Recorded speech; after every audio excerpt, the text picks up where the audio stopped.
ನೋಡಿ, ಈ robbery case ಈಗ 3 ರಾಜ್ಯಗಳ ಪೊಲೀಸರಿಗೆ ಒಂದು ರೀತಿ ಬಿಗ್ ಚಾಲೆಂಜ್. ರಾಬರಿಯಾದ ಕೋಟಿ ಕೋಟಿ ಹಣ ಯಾರಿಗೆ ಸೇರಿದ್ದು? 1,000 ಕೋಟಿ ಹಣ ಇದ್ದ ಕಂಟೈನರ್ಗಳು ಯಾರದ್ದು? ದೊಡ್ಡ ತಲೆನೋವು ಆಗ್ತಾ ಇದೆ. ಚೋರ್ಲಾ ಘಾಟ್ನ ಬಿಗ್ ರಾಬರಿ ನಿಜಕ್ಕೂ ಒಂದು ರೀತಿ ದೊಡ್ಡ ಟಾಸ್ಕ್ ಇದು. ಅತ್ತ ಕಿಂಗ್ ಪಿನ್ ಸಿಕ್ತಿಲ್ಲ, ಇತ್ತ ಹಣದ ಮಾಲೀಕನೂ ಕೂಡ ಕ್ಲೂ ಇಲ್ಲ. ಸದ್ಯ ಕಂಟೈನರ್ಗಳು ಸಾಗಿದ ರೂಟ್ನಲ್ಲಿ ಸಿಸಿಟಿವಿಗಳ ಚೆಕಿಂಗ್ ಕಾರ್ಯ ಆಗ್ತಾ ಇದೆ. 3 ರಾಜ್ಯಗಳಲ್ಲಿರುವಂತಹ ಎಲ್ಲಾ ಕಂಟೈನರ್ಗಳ ಪರಿಶೀಲನೆ ಕಾರ್ಯ. ಹವಾಲಾ ಹ್ಯಾಂಡ್ಲರ್ ಕಿಶೋರ್ ಸಿಕ್ರೆ ಮಾತ್ರ ಅಸಲಿ ಸತ್ಯ ಹೊರಗಡೆ ಬರುತ್ತೆ. ಈಗ 3 ರಾಜ್ಯಗಳ ಪೊಲೀಸರಿಗೆ ಒಂದು ರೀತಿ ಬಿಗ್ ಚಾಲೆಂಜ್ ಇದು. ರಾಬರಿ ಆದಂತಹ ಆ ಕೋಟಿ ಕೋಟಿ ಹಣ ಯಾರಿಗೆ ಸೇರಿದ್ದು? ಅದರ ಜೊತೆಗೆ ಕಿಂಗ್ ಪಿನ್ ಏನಿದ್ದಾನೆ ಆತ ಸಿಕ್ಕಿದ್ರೆ ಬಹುಶಃ ಈ ಹಣದ ಹಿನ್ನೆಲೆ, ಆಮೇಲೆ ಯಾರ್ದು ಎಲ್ಲಿಗೆ ಹೋಗ್ತಾ ಇತ್ತು, ಎಲ್ಲ ವಿಚಾರ ಕೂಡ ಗೊತ್ತಾಗುತ್ತೆ. ಎಸ್ ಮಂಜುನಾಥ್, ಈಗ ಎಷ್ಟು ದೊಡ್ಡ ಚಾಲೆಂಜ್ ಇದು 3 ರಾಜ್ಯಗಳ ಪೊಲೀಸರಿಗೆ ಈ ಒಂದು ಪ್ರಕರಣವನ್ನ ಭೇದಿಸೋದು ಅಂತ?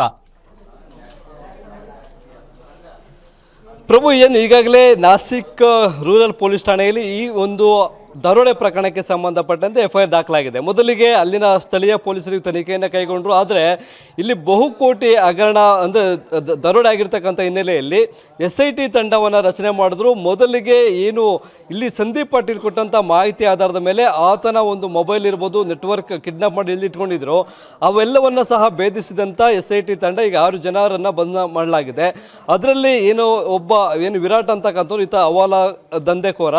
ಇನ್ನುಳಿದಂತೆ ಈಗ ಪ್ರಮುಖವಾಗಿ ಪೊಲೀಸರು ತನಿಖೆಯನ್ನು ಮುಂದುವರಿಸಬೇಕಾದರೆ ಒಂದು ಅವರಿಗೆ ಹಣ ಪತ್ತೆ ಆಗಬೇಕು ಅಥವಾ ಆ ಟ್ರಕ್ಗಳು ಪತ್ತೆ ಆಗಬೇಕು.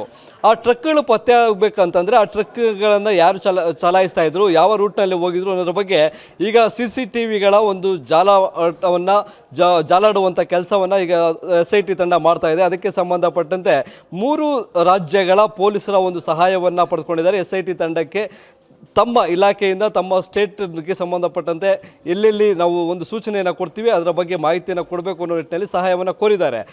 ಅದಕ್ಕೆ ಸಂಬಂಧಪಟ್ಟಂತೆ ಈಗೇನಾದರೂ ಮುಂದಿನ ದಿನಗಳಲ್ಲಿ ಆ ಟ್ರಕ್ಗಳು ಕರ್ನಾಟಕದ ಗಡಿ ದಾಟಿ ಒಳಗಡೆ ಬಂದಿದ್ದರೆ ಈ ಒಂದು ದರೋಡೆ ಪ್ರಕರಣಕ್ಕೆ ಸಂಬಂಧಪಟ್ಟಂತೆ ಬೆಳಗಾಂ ಪೊಲೀಸರು ಒಂದು FIR ಅನ್ನು ದಾಖಲು ಮಾಡಿಕೊಳ್ಳುವಂಥ ಕೆಲಸವನ್ನು ಸಹ ಮಾಡ್ತಾರೆ. ಅದಕ್ಕೆ ಸಂಬಂಧಪಟ್ಟಂತೆ ಯಾವುದಾದ್ರೂ ಸಾಕ್ಷಿಗಳು ಅವರಿಗೆ ಲಭಿಸಬೇಕು. ಯಾವುದಾದ್ರೂ ಸಾಕ್ಷಿಗಳು ಲಭ್ಯವಾದವು ಅನ್ನೋದಾದರೆ ಅವರು ಪ್ರಕರಣವನ್ನು ದಾಖಲಿಸಿಕೊಂಡು ಅದಕ್ಕೆ ಸಂಬಂಧಪಟ್ಟ ತನಿಖೆಯನ್ನು ಕೈಗೊಳ್ತಾರೆ. ಅಥವಾ SIT ತಂಡ ಈಗಾಗಲೇ ಏನು ತನಿಖೆಯನ್ನು ಕೈಗೊಂಡಿದ್ದಾರೆ ಅವರಿಗೆ ಇವರು ಸಹಾಯವನ್ನು ಮಾಡುವಂಥ ಕೆಲಸವನ್ನು ಸಹ ಮಾಡಲಾಗುತ್ತೆ.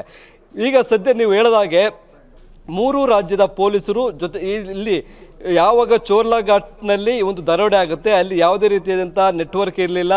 ಅದನ್ನೇ ಅಲ್ಲೇ ನಾವು ದರೋಡೆ ಮಾಡಬೇಕು ಅನ್ನೋ ನಿಟ್ಟಿನಲ್ಲಿ ದರೋಡೆಕೋರರು ಒಂದು ಪ್ಲ್ಯಾನನ್ನು ಮಾಡ್ಕೊಂಡಿದ್ರು. ಅದು ಯಾವ ರೀತಿಯಾಗಿ ಇವರು ಹಣವನ್ನು ಸಾಗಿಸಬೇಕು ಅಂತ ಒಂದು ರೂಟ್ ಮ್ಯಾಪನ್ನು ಮಾಡ್ಕೊಂಡಿದ್ರು, ಅದೇ ರೀತಿಯಾಗಿ ದರೋಡೆ ಮಾಡಿರ್ತಕ್ಕಂಥವ್ರು ದರೋಡೆಕೋರರು ಸಹ ಒಂದು ರೂಟ್ ಮ್ಯಾಪನ್ನು ರೆಡಿ ಮಾಡ್ಕೊಂಡಿದ್ರು. ಎಲ್ಲೆಲ್ಲಿ ಚೆಕ್ ಪೋಸ್ಟ್ಗಳಿದ್ದಾವೆ, ಯಾವ ರೂಟ್ನಲ್ಲಿ ಹೋದರೆ ನಾವು ಆ ಹಣವನ್ನು ತೆಗೆದುಕೊಂಡು ಹೋಗೋಕ್ಕೆ ಈಸಿ ಆಗುತ್ತೆ, ಪೊಲೀಸರಿಂದ ಯಾವ ರೀತಿ ತಪ್ಪಿಸ್ಕೊಳ್ಬೇಕಾಗುತ್ತೆ ಅನ್ನೋ ನಿಟ್ಟಿನಲ್ಲಿ ಅವರು ಸಹ ಒಂದು ರೂಟ್ ಮ್ಯಾಪ್ ಮಾಡ್ಕೊಂಡಿದ್ದಾರೆ ಅನ್ನೋದು ಸ್ಪಷ್ಟವಾಗಿ ಗೊತ್ತಾಗುತ್ತೆ. ಹೀಗಾಗಿ ಚೋರ್ಲಾ ಘಾಟನ್ನೇ ದರೋಡೆಕೋರರು ಆಯ್ಕೆ ಮಾಡಿದ್ರು. ಅಲ್ಲಿಗೆ ಟ್ರಕ್ಗಳು ಎಂಟ್ರಿ ಆಗ್ತಾ ಕೂಡಲೇ ಅವರನ್ನು ತಡೆದು ಅಲ್ಲಿದ್ದಂಥ ಟ್ರಕ್ಗಳನ್ನು ಹೈಜಾಕ್ ಮಾಡಿದ್ದಾರೆ.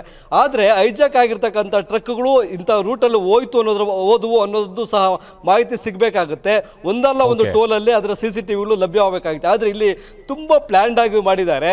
ಎಲ್ಲಿ ಅಂದರೆ ಚೋರ್ಲಾ ಘಾಟ್ಗೆ ಹೋದಂಥ ಟ್ರಕ್ಗಳು ಅಲ್ಲಿಂದ ಅದೃಶ್ಯ ಆಗಿದ್ದಾವೆ. ಮುಂದೆ ಯಾವ ಮೂಮೆಂಟು, ಯಾವ ಕಡೆ ಹೋಯ್ತು, ಯಾವ ದಿಕ್ಕಿನಲ್ಲಿ ಹೋಯ್ತು ಅನ್ನೋದ್ರ ಬಗ್ಗೆ ಮಾಹಿತಿ ಇಲ್ಲ. ಹೀಗಾಗಿ ಆ ಒಂದು ಸರೌಂಡಿಂಗ್ನಲ್ಲಿರ್ತಕ್ಕಂಥ ಒಂದು ಟವರ್ ಡಂಪನ್ನು ತೆಗೆಯುವಂಥ ಕೆಲಸವನ್ನು ಈಗ ಪೊಲೀಸರು ಮಾಡಬೇಕಾಗುತ್ತೆ. ಅಲ್ಲಿ ಯಾವ್ಯಾವ ಸಿಮ್ಮುಗಳು ವರ್ಕ್ ಆಗ್ತಾ ಇತ್ತು, ಅದು ಯಾರದ್ದು, ಈ ಎಲ್ಲ ಮಾಹಿತಿಯನ್ನು ಕಲೆ ಹಾಕಿದ ನಂತರವಷ್ಟೇ ಈ ಹಣ ಯಾರಿಗೆ ಸೇರಿದ್ದು, ಜೊತೆಗೆ ಯಾವ ಉದ್ದೇಶಕ್ಕಾಗಿ ತೆಗೆದುಕೊಂಡು ಹೋಗ್ತಾ ಇದ್ರು, ಇವೆಲ್ಲದರ ಒಂದು ರಹಸ್ಯ ಬಯಲಿಗೆ ಬರಲಿದೆ. ಪ್ರಭು, ಓಕೆ, ಥ್ಯಾಂಕ್ ಯು ಮಂಜುನಾಥ್ ನಿಮ್ಮೆಲ್ಲ ಡೀಟೇಲ್ಸ್ಗಾಗಿ.